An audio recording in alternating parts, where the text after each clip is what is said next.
Can you recall the first book that kept you up at night, turning pages under the covers with a flashlight, desperate to know what happens next?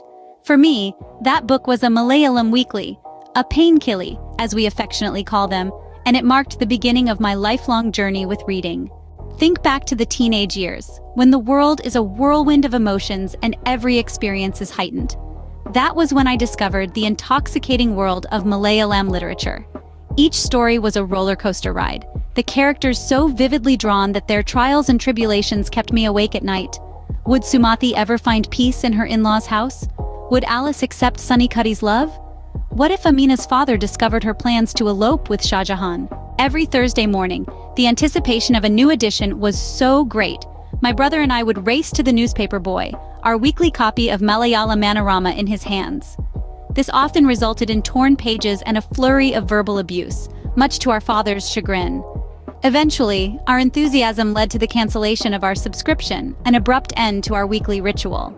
Fast forward to my bachelor studies, where the library was a place of quiet contemplation rather than a treasure trove of stories. The nerd group, as they were called, found solace in books, but I was yet to understand their fascination. It wasn't until my master's studies, when I discovered the joy of Enid Blyton's books at the ripe age of 21, that I began to truly appreciate the magic of reading. However, life took over, and my reading habit dwindled. It was only years later, in my late 30s, that I decided to rekindle my relationship with books. I began with Nicholas Sparks, hoping to recapture the magic of those painkillers, but found that my interest in romance had waned over the years. Nevertheless, Sparks's stories served as a gateway, reacquainting me with the joy of reading.